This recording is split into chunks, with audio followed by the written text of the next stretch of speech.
Bonjour à tous, bienvenue dans le garage, 10e épisode. Je suis très heureux de vous retrouver aujourd'hui. On va aborder encore de nombreux sujets avec Driss. Bonjour Driss. Salut Alexandre, comment ça va? Ça va et toi? Bien digéré du décalage horaire? Sans problème, oui, tout va bien. Sans problème. Alors Driss, aujourd'hui on va parler de beaucoup de choses, comme je t'ai dit. On commencera par la Seat Leon avec Axel Collet que nous recevons en plateau. Axel Collet est chef produit chez Seat. Bonjour Axel. Bonjour. On parlera également d'un monocycle étonnant, Driss, le Rhino, c'est ça? Oui, c'est une moto à une roue. Une moto à une roue, tu nous expliqueras ça. On ira également à Détroit pour faire un petit bilan du salon et vous donner nos coups de cœur. Et on parlera également, Driss, d'un sujet qui t'est cher, qui est le stationnement des deux roues à l'aube des municipales. Exactement, c'est un gros sujet d'actualité avec les prochaines élections qui approchent. Très bien, écoutez, on se retrouve tout de suite après une très courte pause.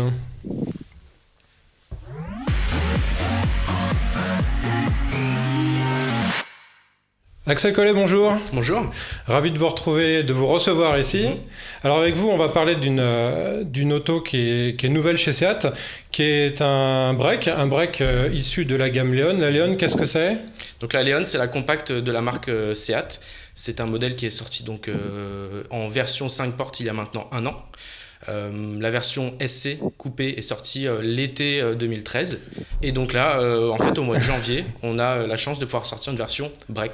Alors ce modèle arrive dans un contexte qui est plutôt porteur chez Seat puisque je crois que la marque a fait de gros progrès l'année dernière en 2013. Exactement, si on parle déjà au niveau européen, la marque marche très bien, la marque vraiment a eu de très bons résultats en 2013 puisque les ventes ont progressé de plus de 10%. On se rend compte que sur un marché qui est en crise en Europe, la marque Seat est parmi les seules marques à progresser en 2013. Alors quels sont les marchés les plus importants de Seat? C'est une marque espagnole. Est-ce que l'Espagne est son premier marché? Et non. En 2013, le premier marché pour Seat, c'est l'Allemagne. L'Espagne arrive ensuite. C'est vrai qu'en 2013, le marché allemand a vraiment progressé et Seat en Allemagne a une part de marché vraiment en forte progression. Alors on parle de combien de véhicules là, pour essayer de situer un petit peu par rapport à ce qu'on connaît chez nous. En Allemagne, donc, premier marché, ça représente combien de véhicules à peu près? Quand on sait qu'en France, on a vendu à peu près 22 000 unités, on tourne à un petit peu entre 80 et 100 000 unités, sachant que les ventes au total, donc en France, comme je dis, 22 000 unités, en Allemagne, en deuxième position, en Espagne, c'est un marché qui est vraiment en crise. Espagne, Portugal, un marché qui a vraiment régressé et où la part de marché de Seat reste constante, mais où la concurrence est vraiment très difficile. Très bien. Alors, au niveau mondial, tout ça, ça représente à la fin combien? À la fin de l'année, on est à combien de véhicules vendus? C'est une question, je n'aurais pas le chiffre à vous donner comme ça. Alors moi je vais venir à son aide quand même parce que j'ai ma petite anti-sèche. Merci Driss. T'as ton anti-sèche, c'est bien. J'ai pas ma petite fiche avec moi, c'est pour ça. Donc voilà, bon, j'ai une excuse. Donc au niveau mondial, Seat en 2013 a vendu 355 000 unités, donc ce qui représente effectivement une progression de pratiquement 10%. Pour ce qui est de l'Europe de l'Ouest, on est à plus de 273 000 véhicules. Donc l'Allemagne, premier marché en grosse progression, plus de 20%, à 76 600 voitures, suivi par quand même l'Espagne, qui reste en croissance à plus 6% à 58 000 véhicules. Dans les faits assez intéressants, c'est qu'il y a 3 pays qui ne sont pas européens dans le top 10, le Mexique, l'Algérie et la Turquie. Et pour ce qui est de la France, on est à 22 000 voitures, ce qui représente une baisse de 8% tout de même. C'est ce qu'on disait. Donc on voit bien, il y a un développement qui s'opère en dehors de l'Europe. Exactement. On a parlé de l'Amérique du Sud, on parle du Maghreb, on parle de la Turquie également. Est-ce que ça, tu as des ambitions vers l'Asie ? Alors, vers l'Asie, oui, puisque notre président a confirmé que l'expansion vers la Chine, notamment, était importante pour le groupe. Mais Seat est une marque, comme il l'a dit récemment, qui doit rester européenne. Voilà, la santé de Seat n'est pas non plus la meilleure du groupe Volkswagen. Seat est en progression, c'est vraiment l'année 2013 a été très bonne, mais on ne va pas pouvoir intégrer les marchés asiatiques comme peut le faire par exemple la marque Volkswagen dans le groupe qui est vraiment une marque très importante. Aujourd'hui, Seat d'abord se concentre sur l'Europe avant d'aller exploiter des marchés comme la Chine. Et vous l'avez dit, là où Seat vraiment performe, c'est aussi en Afrique du Nord, en Turquie, en Tunisie notamment, en Algérie, où les résultats sont vraiment très bons. Et c'est des marchés où il y a du volume à prendre et où Seat est en train vraiment de progresser fortement. Alors, on va s'intéresser maintenant à l'objet du jour, la Leon ST. Ouais. Elle arrive donc pour compléter une gamme, vous l'avez dit tout à l'heure, qui est constituée donc d'une compacte 5 portes, qui est l'équivalent de la Golf, qui est bâtie sur la même plateforme. On les voit à l'image. On a donc un coupé 3 portes également, qui est la Leon SC, qui est arrivé un petit peu plus tard, en milieu d'année, je crois, si je dis pas de bêtises. Au mois de juin, voilà. Et donc la ST qui sort en France. Elle vient de sortir. Elle est sortie là, au mois de janvier, mi-janvier. Voilà. Donc on débute les ventes en ce moment. Alors c'est une voiture qui est fabriquée, on parle beaucoup en France de délocalisation, de choses comme ça. La Leon est une voiture qui est fabriquée où ? Alors elle est produite à Martorell, c'est une ville qui est juste à côté de Barcelone. Donc Martorell, où sont produits plusieurs modèles de la gamme et notamment du groupe, puisque c'est dans cette usine qu'est produit le Audi Q3. D'accord, donc voilà. Alors c'est fabriqué en Espagne, c'est pas une usine au rabais, voilà. Pas du tout, c'est une usine, pour la petite histoire, c'est une usine qui a le plus grand parc photovoltaïque d'Espagne, donc une usine qui utilise beaucoup l'énergie solaire. Quand on voit là des images un peu accélérées de la chaîne de fabrication, donc effectivement c'est impressionnant. C'est quelque chose de moderne, on est on n'est pas dans peut-être l'image qu'a pu véhiculer Seat un petit peu ces dernières années, de marques un petit peu low cost du groupe Volkswagen. Non, c'est plus ça aujourd'hui. Pas du tout, puisque pour produire un véhicule de la marque Audi dans une usine Seat, il faut avoir des normes de qualité qui sont forcément au plus haut. Donc forcément, tous les modèles de la gamme Seat bénéficient de ces normes de qualité. Voilà, et on verra tout à l'heure, effectivement, quand on se plongera à l'intérieur de la voiture, qu'on est dans quelque chose qui est effectivement tout à fait au standard, même au-delà, on va dire, de certains standards aujourd'hui. Alors, la Seat Leon, elle arrive sur un marché qui est pas un très gros marché, je parle de la ST bien sûr, puisque en France le marché du break compact, ça représente, rappelez-moi, combien de véhicules à peu près ? C'est pas un gros marché puisque le segment le plus important en France c'est le segment des citadines. Ensuite vient le segment des berlines compactes. Le segment des breaks, c'est un segment qui va tourner, pour pas vous dire de bêtises, c'est moins d'une centaine de milliers de véhicules. Mais c'est un segment sur lequel, voilà, en Allemagne notamment, c'est un segment qui est très important. En France également, c'est un segment, bien sûr, on a aujourd'hui les SUV qui prennent une part très importante des ventes. Mais nous sommes persuadés, Seat est persuadé qu'avec la Leon ST, on a la possibilité de plaire à une clientèle qui, auparavant, ne pensait pas à investir, acheter dans une compact break. C'est un véhicule qui a vraiment toutes les qualités dynamiques, comme on va le voir par la suite, on va en parler, pour séduire une clientèle beaucoup plus large que la clientèle des compact breaks. Alors donc en regardant mon anti-sèche, en Europe c'est un marché, le break compact d'à peu près 500 000 véhicules. En France le marché du break compact est dominé par Renault, on va voir, on a une petite animation. Vient ensuite la Peugeot 308 et alors plus étonnant, en troisième position on a un véhicule coréen qui est la Kia Ceed SW. Là on parle donc pour la Renault d'à peu près, je crois, 15 000 ventes, et la Ceed en troisième position est autour de 2500. Quelle est l'ambition de Seat avec son ST par rapport à ce podium ? Est-ce que c'est viser la troisième marche ? C'est viser la troisième marche du podium, exactement. On vise environ 3000 unités en année pleine, donc le but c'est de monter sur la troisième marche du podium.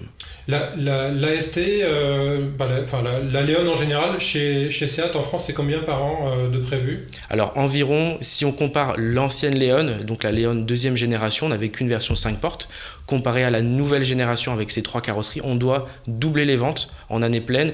Ça représente, allez, pour faire en gros, environ 10 000 unités par an. 10 000 unités par an. Donc avec 3000 ST. Avec 3000 ST, on serait donc à peu près à entre 5 et 10% du marché du break exactement, compact. C'est ça. Exactement. Voilà. Alors, Driss, la Leon ST, c'est un break. Comment on pourrait la caractériser sur sa ligne? Alors, il y a un fait qui est assez intéressant au niveau de Seat qu'il faut préciser, c'est que contrairement à d'autres constructeurs, la marque a beaucoup de clients, a une clientèle très jeune, entre 38 et 39 ans d'âge moyen. Et donc, aujourd'hui, il vise le segment supérieur. Il cherche à trouver des clients un peu plus âgés, d'où notamment cette Leon ST. C'est ça. Le cœur de cible que vous visez, c'est ce que dit Driss, c'est Exactement. De vieillir le cœur de cible. Exactement. La marque est trop jeune. C'est pas que la marque est trop jeune, mais si aujourd'hui on veut développer les ventes, il faut cibler une clientèle plus âgée. Donc on ne tourne pas le dos à notre clientèle jeune. On a la chance donc d'avoir cette cible à qui Seat plaît beaucoup. Mais aujourd'hui, pour se développer, on a besoin de cibler une clientèle de jeunes familles, donc environ 35, 40 ans, 45 ans, avec 1 ou 2 enfants. Voilà, c'est une cible pour laquelle en fait, la Leon ou la Leon ST sont des produits particulièrement intéressants. Alors, ce qu'on sait peut-être pas dans la vie de tous les jours, c'est que le client moyen d'une auto neuve en France, c'est au-delà de 50 ans. Exactement. Hein, l'acheteur moyen. Et Seat, donc l'a dit Driss, rappelez-moi, l'âge moyen de son acheteur, c'est aujourd'hui... Aujourd'hui, l'acheteur moyen Seat, c'est en dessous de 40 ans. D'accord, donc il y a vraiment effectivement un gap. Donc Driss, alors je te pose une question sur le design de la voiture. Comment tu le caractériserais ? Ben justement, le design, il est à la fois moderne et plutôt jeune. La marque a quand même réussi une performance, à savoir créer sur la base de la Leon d'origine un break, sans pour autant qu'on se retrouve avec le break de papa. Hein. C'est vraiment un break. On va le voir à l'image. Hein, c'est effectivement, voilà, on n'est pas dans une berline à laquelle on a greffé un sac à dos. D'autant plus que quand on la regarde de face ou du tiers avant, on a du mal à la différencier avec la coupé par exemple, ou la version 5 portes. Donc il faut vraiment se mettre sur le côté ou à l'arrière pour voir la différence. Alors le designer de la voiture à l'origine est quoi? Il est italien, c'est ça, si je dis pas de bêtises? Le designer, c'est Alejandro Mesonero, qui est espagnol, mais c'est une équipe qui était... Donc on a eu plusieurs personnes qui ont contribué à la Leon. Donc Alejandro Mesonero, on a eu aussi une équipe allemande et italienne, donc pour avoir un design qui aujourd'hui plaît énormément. On a la chance donc depuis avoir un petit peu de recul depuis le lancement de la Leon 5 portes, et c'est vrai que ça soit la clientèle Seat, comme vous le dites, relativement jeune, ou les nouveaux clients pour la marque, on voit que ce nouveau design plaît énormément. Vous le caractériseriez comment, s'il fallait le résumer en un mot, ce design? En un mot, j'exagère, hein, ça peut être plus, mais ça serait quoi pour vous? C'est un design vraiment très dynamique, avec des lignes tendues, beaucoup d'arêtes. On retrouve beaucoup des formes triangulaires, si vous regardez par exemple les rétroviseurs qui ont été vraiment travaillés par les ingénieurs, et le but c'était de travailler entre les designers et les personnes qui s'occupent de la production. On a des contraintes de coût, des contraintes de production, et quand on regarde cette Leon, on se rend compte vraiment que les designers ont eu le champ libre pour faire des choses qu'ils n'auraient pas pu faire normalement. Le dessin sur les portes qui est vraiment très travaillé, les phares avant à technologie 100% LED pour la première fois sur une compacte. On voit vraiment Seat a beaucoup investi sur cette Leon. Alors Driss, si on parle de break, on a évidemment envie de parler du coffre. Oui, alors juste un mot par rapport au dynamisme de la voiture. C'est vrai que quand tu as posé la question, en un mot de le résumer, c'était le bon terme, le dynamisme. Il faut savoir qu'elle ne pèse que 1233 kg. C'est donc le break le plus léger de sa catégorie. Donc ça, c'est un facteur qui est assez intéressant. Et pour ce qui est du coffre, alors attends, parce que j'avais noté, moi j'ai mes anti-sèches ici. Il y a de la place dedans, on va le voir. On a pas mal de place. On a fait une petite vidéo... qu'on va envoyer. Je ne sais pas si Benjamin peut nous la passer, qui illustre bien. Voilà. On a un coffre de 587 litres, voilà. Il y a de la place, hein. J'en ai fait un bureau. Non, ça c'était un peu pour la plaisanterie. On a évidemment des images un petit peu plus, on va dire, conventionnelles. Pour effectivement, donc on est sur, donc vous me dites 587 litres, c'est ça ? Donc c'est le plus grand coffre de la catégorie, en fait. Et on a aussi un système. Là, qu'on voit l'image, le système break une seconde. Break, hein, voilà. On prend la tirette. On tire sur cette petite molette et directement la banquette arrière se rabat. Et on a un coffre vraiment de très très très très important, 1460 alors, litres. Ce que j'ai compris, c'est que sur certaines versions, on a également le siège avant qui peut se rabattre complètement pour libérer un espace. Exactement, pour pouvoir vraiment charger des objets très longs. Si vous faites du surf, par exemple, vous pouvez entrer votre planche de surf dans une Leon ST. Alors là, on a plongé en même temps qu'on parlait du coffre à l'intérieur de la voiture. On a vu un petit peu toute une série d'équipements technologiques et de confort, comme ce grand toit panoramique. Donc qui est ouvrant. Exactement, c'est un toit, beaucoup de nos concurrents ont un toit panoramique vitré, donc on sait que c'est important pour des clients d'avoir beaucoup de luminosité, donc le toit panoramique c'est devenu un must-have sur le segment des breaks, mais sur la Leon, ce toit s'ouvre sur toute la moitié de la longueur. Donc ça c'est quelque chose qui va plaire aux enfants. Exactement. Driss, un mot sur cet équipement intérieur ? Sur le coffre, hein, c'est vrai qu'on a parlé de la modularité. Au niveau des gâchettes, il y a un petit aspect pratique. Ça a l'air de rien dit comme ça. On dit, bon, on appuie sur un bouton et puis on passe en break. Mais contrairement à ce qui se faisait jusqu'à présent, les deux gâchettes, elles ne se trouvent pas sur les sièges, mais vraiment au niveau du coffre, de l'accès au coffre. Donc tu n'as pas de pencher jusqu'au bout, tu sais, pour rabattre les panquettes. C'est relativement simple. Il y a aussi donc ce qu'on disait tout à l'heure, hein, si là c'est la période, les sports d'hiver, si vous voulez partir en vacances avec vos skis, on a jusqu'à 2,67 m au niveau de la profondeur pour mettre des objets très très longs. De longueur de chargement, hein, donc ça c'est avec la banquette rabattue et le siège passager également, je suppose qu'on arrive à atteindre ces 2,67 m. Et un troisième point aussi qui est quand même là aussi important, parce que qui dit break dit chargement, c'est au niveau du seuil de chargement à l'arrière qui a été abaissé. Donc on n'a pas non plus à soulever ces cartons ou autres pour les charger à bord. Donc voilà, et puis pour finir, c'est vrai que le coffre, on l'a vu, hein, on peut rentrer du lourd, même toi tu as pu rentrer dedans, donc le coffre est suffisamment large. On est à 1470 litres, toute banquette rabattue, hein, donc c'est presque 1,5 mètre cube. On va continuer l'exploration de cette voiture. On va parler un petit peu de son dynamisme, Driss, et également donc de ses moteurs. Alors, tu l'as conduite, je l'ai conduite aussi, Driss. Quelles ont été tes impressions au volant de la voiture ? Tu parlais de légèreté tout à l'heure.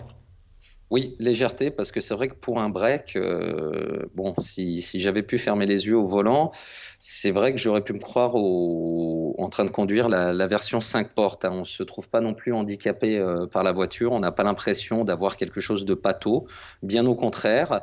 On a pu essayer 2 motorisations, ou une, je ne sais plus, je suis perdu. Enfin, le fait est que la motorisation était également bien adaptée au véhicule. Hein. À aucun moment on s'est senti vraiment où on avait un besoin de puissance supplémentaire. Donc ça a été un premier contact vraiment très très positif. Alors les moteurs justement, ce véhicule est disponible avec des moteurs essence et diesel. Est-ce qu'on peut en parler un petit peu ? On commence avec quoi en entrée de gamme ? Alors on commence avec un moteur essence, donc tous les moteurs sont des moteurs turbo, dernière génération, donc on commence avec un petit bloc essence de 86 chevaux. On passe ensuite, si on reste sur les versions essence, à une version 105 chevaux, 122 chevaux, 140 chevaux, et le plus gros bloc essence, 180 chevaux, 1,8 litre, 180 chevaux. Et sur du diesel, on commence avec un TDI 90, on passe sur du 105 chevaux, 150 ou 184 chevaux. Et on a la chance aussi de bénéficier de la boîte à double embrayage du groupe, la boîte DSG. Boîte DSG, donc à 6 rapports. Qui marche très bien. Qui marche très bien, Driss, tu dis, oui, tout à fait. Ouais. Qu'est-ce que je voulais vous demander ? Oui, alors... j'ai noté moi que ce véhicule, en dehors de sa version la plus puissante en essence, n'était pas malucé non plus. Ça, c'est important aujourd'hui? Exactement, c'est vraiment très important. Aujourd'hui, on a beau être sur un véhicule break où on a beaucoup d'espace, on est sur un véhicule qui consomme peu. On vient de sortir également une version qu'on appelle Ecomotive. Ouais. Voilà, c'est le label chez Seat pour les versions qui consomment et polluent le moins. On est sur donc le bloc 1,6 litre, 110 chevaux diesel Ecomotive qui ne rejette que 87 grammes de CO2, soit 3,3 litres de consommation au 100 km. C'est vraiment très, très, très efficace. Donc ce que vous nous dites là, et c'est un petit peu le prolongement de ce qu'on disait tout à l'heure, c'est que, y compris au niveau des moteurs, aujourd'hui, la marque puise dans ses organes actuels. On n'est plus dans du second choix, on n'est plus dans la reprise on va dire de fin de stock de moteurs déjà utilisés auparavant dans d'autres marques. Hein. Pas du tout, puisque le bloc le plus vendu aujourd'hui, depuis le début de vente de la Leon, c'est le bloc 2 litres diesel 150 chevaux. Donc c'est un nouveau bloc qui a été inauguré à la fois sur la nouvelle Golf, la nouvelle Audi A3 et la Seat Leon. Donc pour les 3 produits en même temps, on a bénéficié de ce nouveau bloc. Tous les nouveaux moteurs du groupe, que ce soit Volkswagen, Audi, bénéficient aussi à Seat. Et si on parle encore un petit peu des motorisations essence, qui représentent de plus en plus de ventes sur le marché français et pour Seat, nous allons avoir d'ici le printemps, fin du printemps, un bloc très intéressant qui sera le 1,4 litre avec fonction cylindre à la demande, que vous connaissez déjà certainement sur les Audi A3 ou les Volkswagen Golf. Alors je me suis laissé dire que ça allait être une nouvelle version de ce moteur à cylindre à la demande, et Seat sera même la première à l'avoir, c'est ça? Exactement. Quand vous disiez que Seat bénéficie de vraiment des technologies du groupe en avant-première, pas en avant-première, mais en même temps que les autres marques, c'est notamment le cas pour ce nouveau bloc cylindre à la demande qui sera poussé à 150 chevaux, là où aujourd'hui, pour le groupe, il est à 140 chevaux. On explique rapidement les avantages de ce qu'est ce système de cylindre à la demande, comment ça marche? Donc vous avez un moteur qui est de 4 cylindres, mais sauf que quand vous conduisez, on se rend compte que la plupart du temps, vous n'utilisez pas tout le potentiel des 4 cylindres. Par exemple, vous êtes sur l'autoroute, 110 km/h, le moteur n'a pas besoin d'exploiter les 4 cylindres. Donc pour économiser du carburant, 2 des cylindres se désactivent automatiquement, vous ne vous en rendez même pas compte, et donc vous roulez avec 2 des cylindres. Ça permet d'économiser une part importante de carburant, et on sera sur des émissions de CO2 qui seront en dessous de 110 grammes pour un moteur essence de 150 chevaux, avec des performances vraiment intéressantes. Alors, je me suis également laissé dire que Seat prévoyait une version 4x4 du modèle ST. Exactement. Elle s'appellera comment cette version? Parce qu'il y a déjà un 4x4 chez Seat qui s'appelle Freetrack, qui est l'Altea. Elle s'appellera Freetrack aussi, ou elle aura un autre nom? On vient là d'annoncer l'ouverture des ventes d'une version avec des motorisations 4 roues motrices, donc qui s'appelle 4Drive pour la marque Seat. Voilà. Donc d'abord disponible sur un 105 chevaux, et puis un petit peu plus tard au mois de juin en bloc 150 chevaux. Alors Driss, on continue un petit peu l'exploration de la voiture, on s'est mis à son volant, et alors tout à l'heure tu parlais de fermer les yeux, et c'est presque ce qu'on a fait, hein, puisque cette voiture peut, dans certaines conditions, on va dire rattraper des petites inattentions. Exactement, donc il y a pas mal de technologies dans cette voiture. J'avoue on va le dire, on a été fan à tel point qu'on en usait, on abusait. Cette technologie notamment, donc, qui vous permet de corriger votre trajectoire, ça s'appelle le Lane Assist. Donc le Lane Assist, ça regarde en fait très, très sommairement, ça analyse la route devant vous, de sorte à ce que si vous déviez la trajectoire, par exemple vous allez un petit peu à droite ou un petit peu à gauche, la voiture corrige automatiquement et vous remet dans votre fil. Alors je te propose qu'on regarde et qu'on écoute la manière dont ça fonctionne. On a tourné une petite vidéo. Voilà, donc vous voyez un petit voyant qui se met au vert en bas, qui dit que la voiture reconnaît les lignes. 60 km/h, je peux lâcher les mains du volant. Le véhicule va corriger tout seul ma trajectoire en fonction des lignes qui sont sur les bords de la route, à droite et à gauche. Si je lâche les mains plus que de raison, une alarme retentit, me demande de reprendre le contrôle. Et si je ne le fais pas, je perds effectivement l'assistance.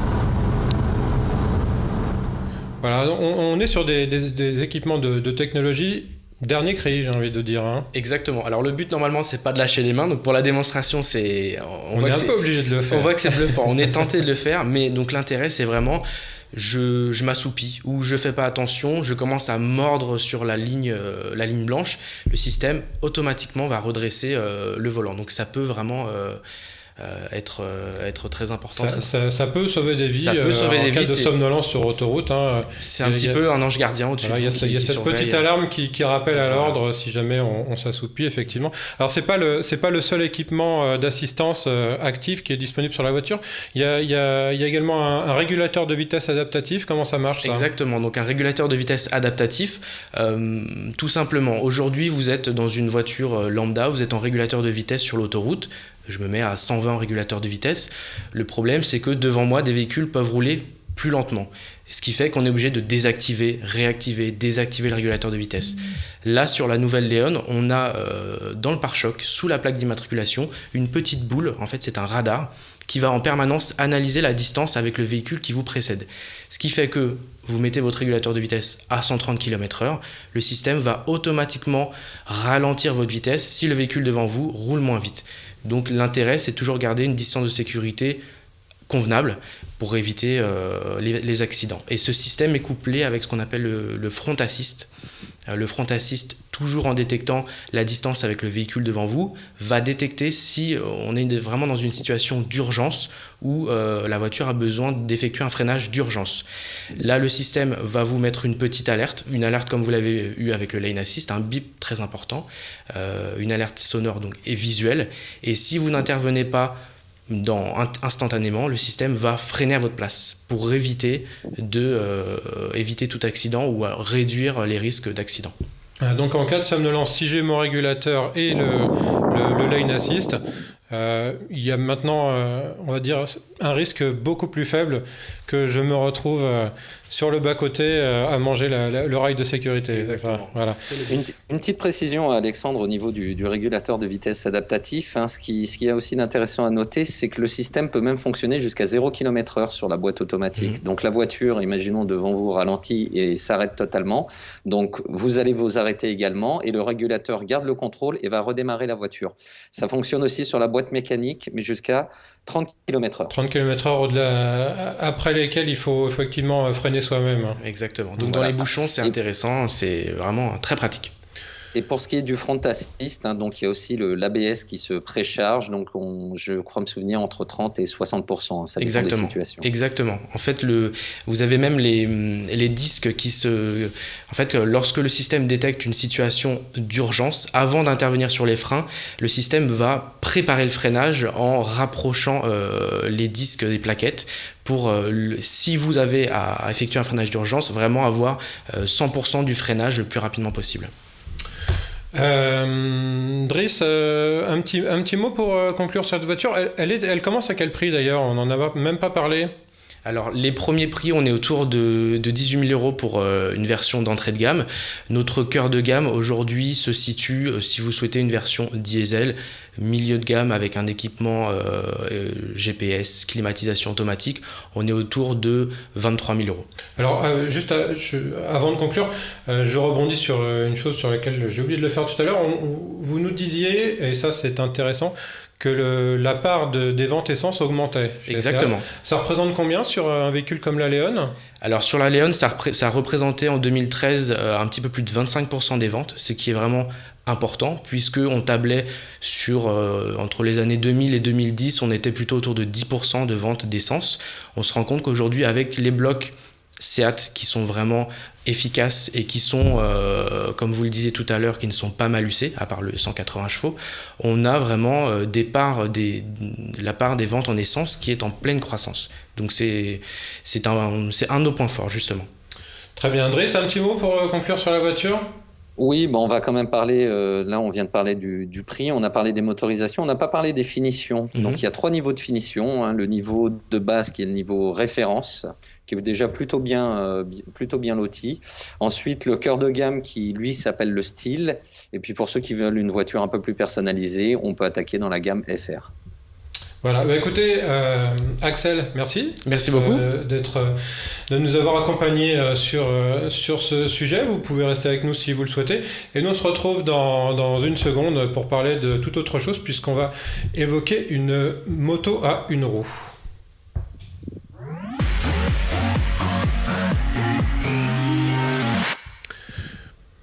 Alors Driss, c'est comme d'habitude, c'est toi le motard, c'est toi qui vas t'y coller, sauf que là, c'est pas vraiment une moto, raconte-nous ça. Non, c'est pas vraiment une moto, hein. Donc ça s'appelle le Rhino. Donc le Rhino, c'était à l'origine un prototype qui a été fabriqué par un Américain qui s'appelle Chris Hoffman. Il a fait ça dans son garage, hein, comme souvent. Donc il a bidouillé un petit peu.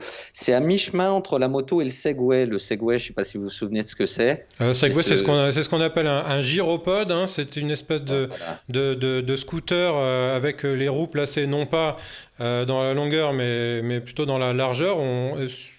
Qui sont solidarisés par une plateforme sur laquelle on monte et qu'on pilote avec le poids du corps, c'est ça?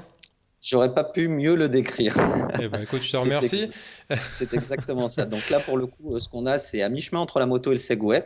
À savoir que vous avez une seule et unique roue. Voilà. Vous avez la selle qui surmonte, un guidon. Ça fonctionne sur le même principe que le Segway, à savoir on se penche vers l'avant pour avancer, on se penche vers l'arrière pour ralentir ou pour s'arrêter. Là où c'est intéressant, c'est comme on peut le voir sur les images là, vous avez un pneu moto on ne peut plus classique, dans lequel se trouve à la fois le moteur et la batterie. Alors ça se recharge, c'est un moteur électrique, hein, bien entendu. On peut le rentrer au bureau, on peut le rentrer à la maison et le charger sur une prise électrique standard. Donc bon, là on voit le pilote avec un casque. Il faut savoir que on va pas non plus faire exploser les compteurs, ouais, avec le Rhino. Ça ressemble à une moto, mais qu'est-ce que ça a d'avantage qu'est-ce que ça a comme avantage d'une moto et qu'est-ce que ça a comme inconvénient? Parce que Alors, l'avantage, si on devait le comparer ne serait-ce qu'au Segway, c'est déjà que vous êtes assis, donc c'est quand même beaucoup plus confortable. Vous avez aussi une charge qui est de 118 kg. Je pense pas qu'on puisse emmener un passager, mais en tout cas, si vous êtes plutôt lourd et que vous avez un sac, donc vous pouvez l'emporter plutôt confortablement sur l'engin. Au niveau des limitations, la vitesse est limitée à 16 km/h. Donc c'est sûr que pour traverser tout Paris, on va pas aller bien loin. Alors ça, c'est lié, il faut le savoir quand même, à la législation américaine sur ce type d'engin. Oui, parce qu'un Segway peut aller jusqu'à, je crois, autour de 20 km/h, si je dis pas de bêtises. Donc là, on est en dessous. Et l'autre petit souci, si je puis dire, c'est quand même l'autonomie qui est limitée à 16 km/h. Donc ça va quand même... 16 km. À 16 km, pardon, oui. 16 km/h de vitesse de pointe et 16 km au niveau de l'autonomie entre deux charges. Alors, le moteur est situé où Alors le moteur, c'est un peu sur le même principe que certaines voitures hybrides qui emportent à la fois un moteur thermique et un moteur électrique. Là, le moteur est dans la roue. Dans la roue. Et les batteries ?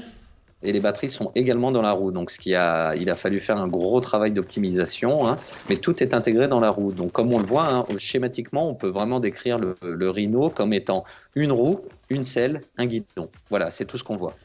Alors le prototype a commencé à être développé, si je dis pas de bêtises, dès 2009. Là, on arrive en 2014. On va pouvoir l'acheter ce Rhino, ou est-ce qu'il va falloir attendre? Comment ça va se passer? Alors maintenant, les premières livraisons devraient avoir lieu cette année. On parle du deuxième semestre 2014. Et là où ça peut être très intéressant par rapport à un Segway, c'est que le Segway aujourd'hui se négocie en prix de départ à 7 800 €, ce qui n'est pas rien. Alors que là, le Rhino donc, sera commercialisé à 5 125 $, ce qui équivaut environ à 3 750 €. Il y aura tu sais s'il y a déjà un importateur qui va le commercialiser en France? A priori, non. Je dois dire que j'ai pas été fouillé plus que ça. C'est fort possible, pourquoi pas, étant donné que le Segway aujourd'hui est commercialisé en France. Tout dépend donc des volumes. Bien. La mobilité, Axel, la mobilité urbaine chez Seat, est-ce que c'est quelque chose qui vous travaille aujourd'hui? On dit que la possession de la voiture est remise un peu en question avec tout ce qui est autopartage, etc. Également le véhicule électrique. Il y a des projets de développement de petits véhicules électriques chez Seat ou pas du tout? Alors de véhicules hybrides, oui. le groupe prépare actuellement des moteurs, c'est déjà des moteurs qui sont disponibles par exemple pour la marque Volkswagen. On a une version hybride de la Jetta, on a une version électrique de la Up. Toutes ces technologies, comme on disait tout à l'heure, Seat va pouvoir bénéficier de ces technologies. On parle d'une version hybride de la Leon qui sortira dans les prochaines années. Seat n'a pas la prétention d'être novateur sur le marché de l'électrique en Europe, donc voilà, pour l'instant, pour nous, on se conforte avec des ventes de moteurs thermiques pour l'instant. Donc la Up électrique est le petit véhicule de Volkswagen qu'on aura à l'essai très prochainement dans l'émission et qui existe chez Seat sous le nom de Mi. Exactement. Mais qui n'est pas encore proposé en version électrique. Pas encore. Peut-être un jour. Oui. Qui sait. Driss, on va se retrouver après une petite pause. On va parler, alors cette fois, on va retraverser l'Atlantique et on va aller du côté de Détroit. C'est reparti.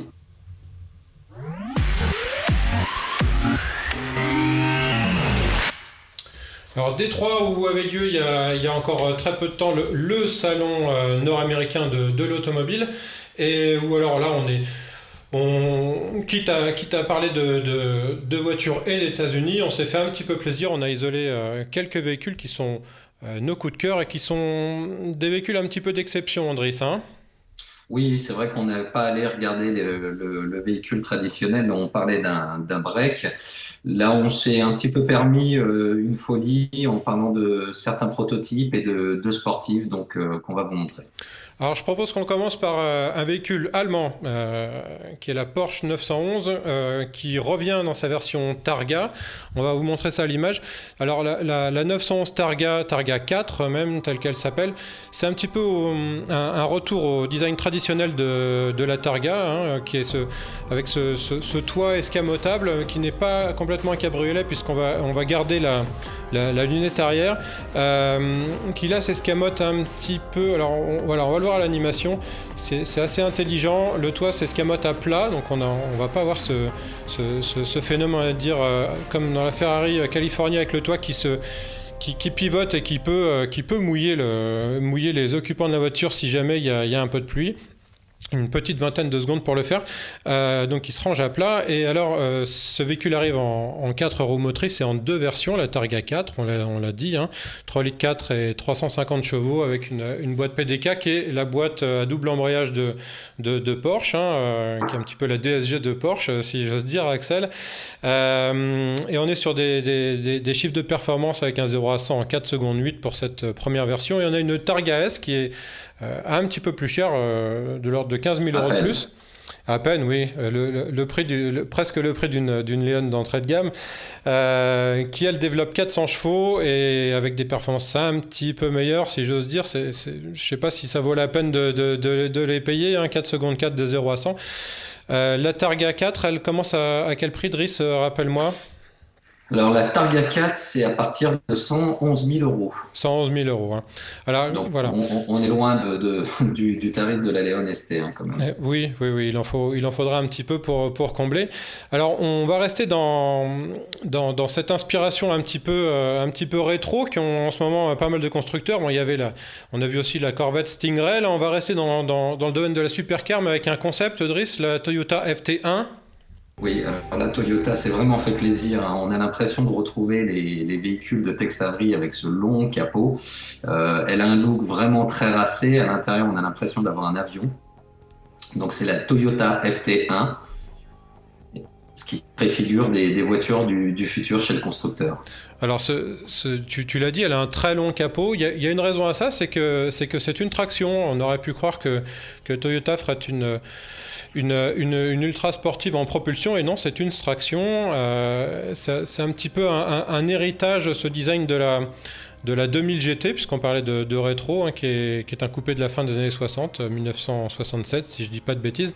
Et alors, ce qui est intéressant, c'est que c'est un design américain, une voiture qui a été dessinée dans les studios de Toyota en Californie.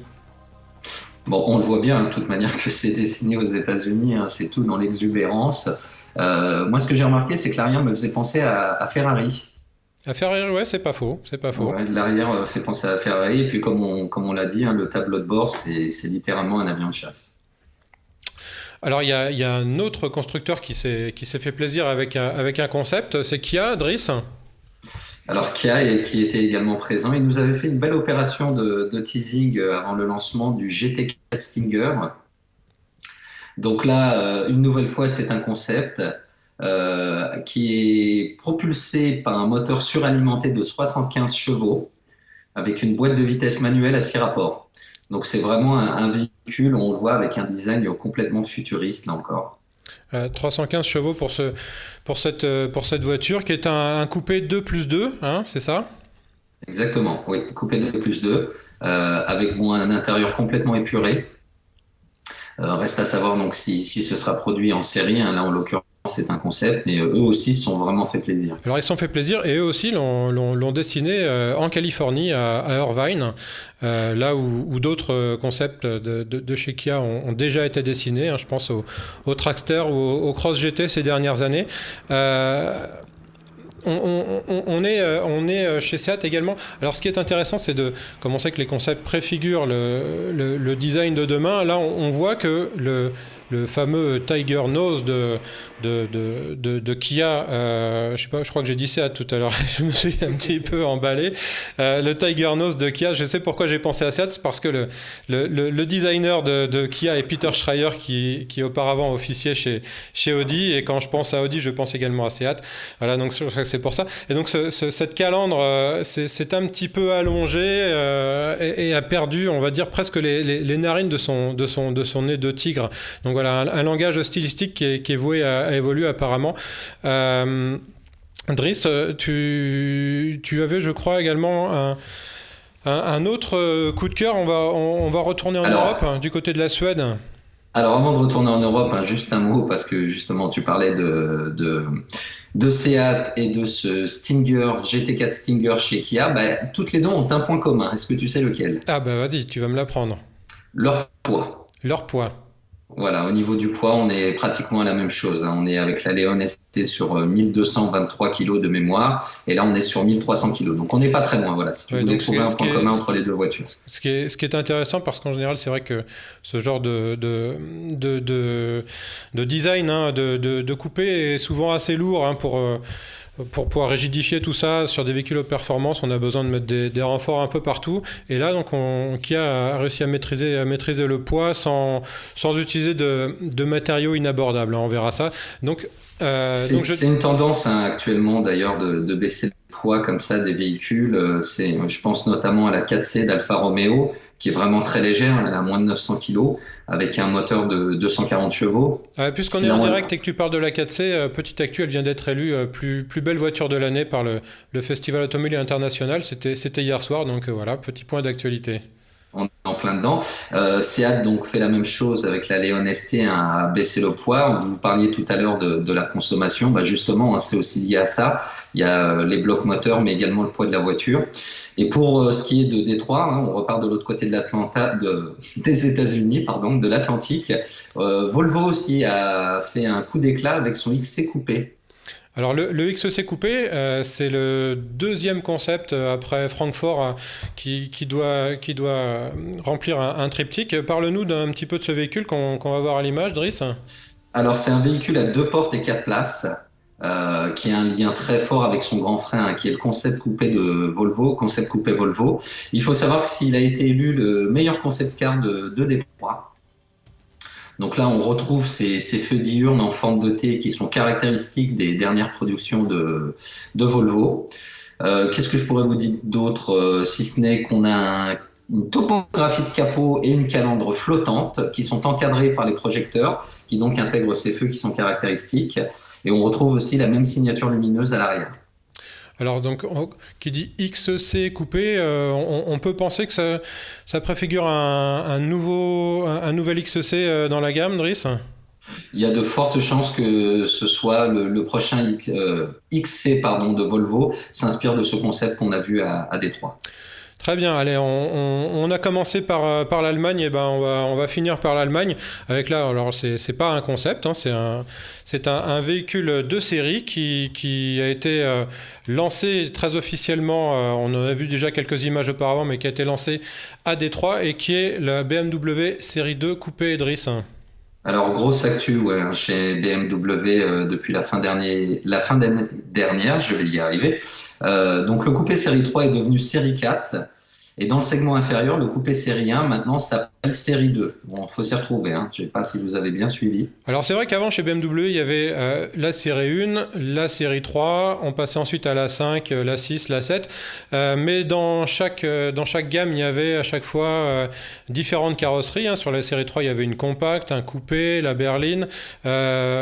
On peut dire, je pense que BMW cherche un peu à clarifier sa gamme en changeant ses appellations, hein. Donc, tu l'as dit, la série 1 coupé devient série 2. Exactement. Alors ce véhicule, il garde la même philosophie que la série 1 coupé précédente, hein, avec des dimensions assez compactes. C'est une propulsion, on vient de le voir, hein, avec un comportement un peu sportif. Il va être décliné en plusieurs versions. Alors Driss, il y a des essences, des diesels et également des modèles M. Alors, il y a 3 versions. Donc, on a la 220i de 184 chevaux, qui est en boîte de vitesse manuelle 6 rapports, à partir de 33 000 euros, parce que, comme on vient de le dire, ce sont des véhicules de série, hein. Oui, Vous avez ensuite... effectivement, on est sur les prix d'entrée, hein, mais... Oui, oui. Ensuite, vous avez une motorisation diesel de 184 chevaux, la 220D. Donc là aussi, en boîte de vitesse manuelle 6 rapports, à partir de 34 000 euros. Et ensuite, comme tu le disais, Alexandre, il y a une version M, ou plutôt 2 versions M. 2 versions M, alors, quelle est la différence entre les deux ? Je te laisse deviner. La boîte de vitesse, hein, donc on a la M235i en boîte de vitesse manuelle 6 rapports et ensuite avec une boîte de vitesse automatique 8 rapports. Leur prix respectif de 47 600 euros et 49 900 euros pour 326 chevaux. 326 chevaux et 450 Nm de couple. Voilà, c'est la plus puissante de la gamme. Voilà, de quoi laisser un petit peu de gomme au départ. Écoutez, on va se donner rendez-vous pour le prochain salon, hein. Alors, je sais qu'il y en a un à New Delhi la semaine prochaine. On aura peut-être des choses à dire sur ce salon, on y reviendra. Et Driss, on va se retrouver dans une petite seconde pour parler alors d'un tout autre sujet qui est la politique de stationnement moto dans les grandes villes. Juste avant les municipales, il y a des choses à dire apparemment. Vaste sujet, oui.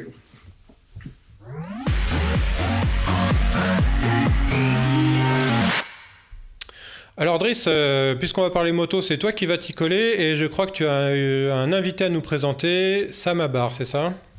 Exactement, donc Sam Abar qui vit à Marseille et qui va nous parler un petit peu de la situation à Marseille, hein, parce que là on est en pleine période d'élection à la fois à Paris et à Marseille, et il s'avère que la moto s'est finalement retrouvée en plein cœur du débat, notamment pour tout ce qui est stationnement. Alors pour recadrer un petit peu les choses, hein, aujourd'hui les motos, il y a une tolérance qui a été signée en 2007 entre la préfecture de police de Paris et les associations. Donc cette tolérance considère que vous pouvez vous garer sur le trottoir dès lors que vous ne gênez pas le passage des piétons, d'une poussette ou d'un fauteuil roulant. Le problème se trouve qu'aujourd'hui il y a une verbalisation qu'on peut carrément qualifier d'abusive. Et les 2 candidates principales donc à l'élection à la mairie de Paris, aujourd'hui, ont des propositions sur le stationnement qui sont assez particulières. Donc, on nous propose de créer de nouvelles places de stationnement. Alors, c'est entre 30 et 50 000 places, ce qui peut sembler beaucoup hein, quand on le dit comme ça, mais il faut savoir qu'il y a plus de 150 000 véhicules de 2 roues qui circulent dans Paris tous les jours. 150 000 et 40 000 places de stationnement, c'est ça, qu'il y a aujourd'hui ? 40 000 places de stationnement qui sont disponibles aujourd'hui. Donc, si on suit les projections des candidates, hein, entre 30 et 50 000 places supplémentaires, ça nous emmènera à 90 000 places. On reste toujours sur un déficit donc de 60 000 places. Sachant que ces chiffres ne prennent pas en compte les vélos, parce qu'il y a une confusion entre vélo et moto. Il faut savoir que les parkings moto sont souvent squattés par des vélos. C'est-à-dire, ouais, alors, on voit bien les emplacements de stationnement vélo qui, en général, ont une espèce de petit réceptacle dans lequel mettre la roue avant. Et ça suffit pas. Donc il va y avoir des parkings moto spécifiques aux motos, mais qui seront ouverts au vélo. Comment ça se passe? J'ai pas très bien saisi le. Pas du tout. Aujourd'hui, vous avez des places au niveau des agglomérations dans les grandes villes. Ce sont plutôt donc des emplacements réservés aux deux roues. Donc c'est pour ça, quand on dit deux roues, c'est à la fois moto et vélo. Ce sont uniquement si vous voulez, des séparations en métal ou des bornes sur lesquelles la plupart du temps les vélos viennent attacher leur antivol, ou les motos qui font de même. Donc, comme on disait, 150 000 véhicules par jour, 40 000 places aujourd'hui, promesse de 50 000 places supplémentaires à partager également avec un grand nombre de vélos. Et alors, le deal que proposent certains candidats, c'est quoi? C'est ouvrir ces nouvelles places et en revanche, interdire le stationnement sur le trottoir, c'est ça? Alors aujourd'hui, il y a plusieurs choses qui sont en cours. Comme je le disais, il y a une grosse politique de verbalisation. Aujourd'hui, vous ne mettez pas un ticket dans l'Eurodateur, vous avez une amende. Je crois que ça a augmenté. C'était 17 €. Je me rappelle plus les tarifs actuels. 35 sur €, une c'est moto ça, non? On est autour de 35 € pour un stationnement abusif, non?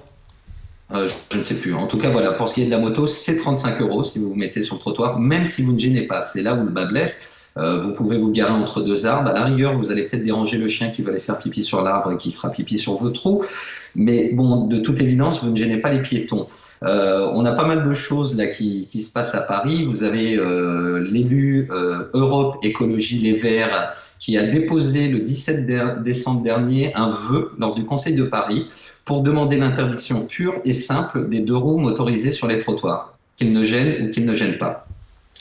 Et vous avez également une association, moi j'en avais jamais entendu parler, jusqu'à ce qu'il nous fasse aussi un coup d'éclat, les droits des piétons, qui ont saisi le tribunal administratif pour 2 actions. La première contre la préfecture de police, et ils demandent réparation du préjudice causé aux intérêts de l'association par son laxisme dans la lutte contre le stationnement des motos sur les trottoirs. Donc ils demandent 10 000 €. Je pense qu'ils ont leurs caisses qui sont vides, ils ont besoin de financement. D'autre part, ils poursuivent également la mairie de Paris pour demander un stationnement payant pour les deux roues.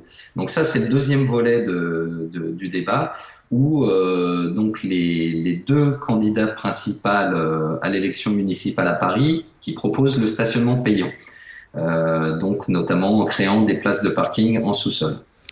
Donc tu nous emmènes à Marseille pour parler de la situation là-bas, si j'ai bien compris. Et la situation, si je ne m'abuse, est similaire à Marseille, comme pourrait nous en parler Sam Abar. Sam, vous êtes avec nous? Oui, bonjour tout le monde. Bonjour. Alors, est-ce que ce que vient de dire Driss à Paris est également d'actualité à Marseille? Je pense que le problème sur Marseille est d'autant plus grave. Savoir qu'en France, il y a à peu près, selon les statistiques de 2012, il y a à peu près 3,6 millions de véhicules motorisés en France, dont près de 5%, donc environ 2 millions, sont entre la région Île-de-France, Rhône-Alpes et Marseille. À savoir que Marseille est la région à la plus forte densité, c'est-à-dire qu'il y a à peu près 10 motos sans habitants, donc à peu près 100 habitants pouvant conduire, c'est-à-dire à partir de l'âge de 14 ans. Sur la région de Marseille, je vais parler de Marseille elle-même, sur le Vieux-Port et ses alentours, il y a environ 400 places. 400 places pour stationner les motos. Exactement. Dont la plupart est utilisée par des véhicules sans gêne, bien sûr, qui vont se garer sur ces emplacements. Sur le Vieux-Port, il n'y a pratiquement aucun endroit où se garer. Donc la verbalisation est à outrance. Voilà. En tout et tout, sur Marseille, il y a 1600 places pour des milliers et des milliers de motos. Alors quand on me dit 100 000 ou 150 000 motos sur Paris, il me semble qu'il y en a beaucoup plus. Driss ? Oui, il fait plus beau à Marseille, comme on peut le voir. Là, ils sont en t-shirt là-bas. Effectivement, il y a eu aussi la zone du Vieux-Port a été réhabilitée. Il y a eu pas mal de travaux qui ont été réalisés. Aujourd'hui, c'est devenu une zone piétonne, ce qui est bien. Ça, on va pas non plus le critiquer. En revanche, zone piétonne, il y a énormément de places disponibles. On pourrait effectivement créer des zones pour les deux roues, mais là aussi, ça pose un gros problème au niveau de Marseille.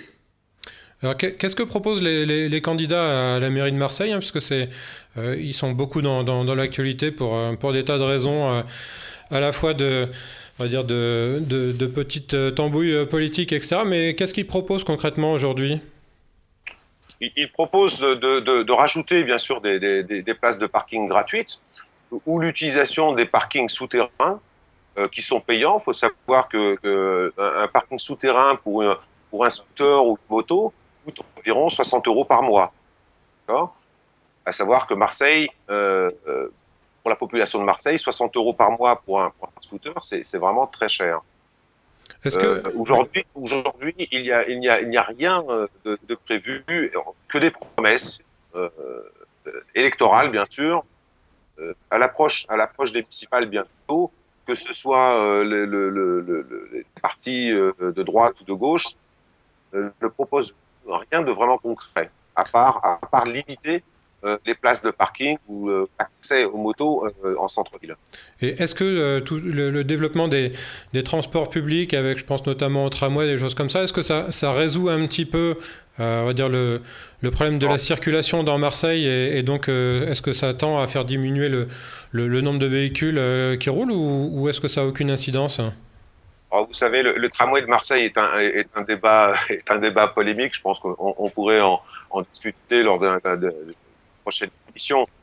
Le tracé du tramway a été réalisé au-dessus du métro existant. Donc, il ne va pas desservir de nouveaux quartiers de Marseille. Ça n'apporte pas grand-chose comparativement au métro. Au métro, il n'y a que 2 lignes. Hein. D'accord, donc ça ne désenclave pas les quartiers qui ne sont pas desservis, qui n'étaient pas desservis jusqu'à maintenant, ils ne sont toujours pas desservis. Il y a une précision à apporter, hein. C'était une étude de TomTom qui date du mois de juin dernier, hein, si je ne m'abuse, où Marseille était apparue comme la première ville d'Europe au niveau des embouteillages, la plus embouteillée d'Europe. Voilà, donc une étude de TomTom. On se moque souvent des Parisiens, surtout dans le sud, hein, et dans les Bouches-du-Rhône, en disant vous avec vos embouteillages et votre stress, finalement, au bord de la Méditerranée, on n'est pas toujours mieux servi. Idriss, s'il nous reste une petite minute, est-ce que tu veux apporter un mot de conclusion à ce dossier ? Oui, juste un mot de conclusion. Hein. C'est vrai qu'aujourd'hui, tout le monde s'accorde à dire que les 2 roues permettent quand même de fluidifier la circulation. Ça participe aussi à la lutte contre la pollution, parce que les temps de trajet sont beaucoup plus courts. Ce qu'il faudrait, c'est que toutes ces personnes prennent en considération que si ces 150 000 véhicules, si ces 150 000 personnes qui sont pour beaucoup des banlieusards, prenaient leur voiture, on aurait 150 000 voitures de plus dans Paris. Donc je vous laisse imaginer un petit peu. Alors là, juste un petit mot pour rebondir là-dessus, la circulation à Paris a apparemment diminué d'une 20% ces dernières années, donc ce serait effectivement revenir à la situation précédente. J'ai lu l'inverse hier dans Le Parisien qui titrait plus 26% au niveau des embouteillages. Ah oui, mais le nombre de voitures a diminué, c'est ça qui est d'accord. Voilà. Le nombre de voitures a diminué, mais les embouteillages ont effectivement augmenté. C'est le résultat sûrement de savants calculs qui visent à retirer des voitures et à augmenter le trafic. C'est la fin de cette émission. On va remercier nos invités. Sama Bar à Marseille, Axel Collet avec nous, merci. Merci beaucoup. Vous nous suivez sur les réseaux sociaux, le Twitter, le GarageWatch, le hashtag @legaragetv. On va se retrouver dans une quinzaine de jours, même endroit, même heure. Driss, à très bientôt. Merci, à la prochaine Alexandre. À la prochaine, merci, et merci à Benjamin en régie. À très bientôt tout le monde, bye bye. Merci, au revoir.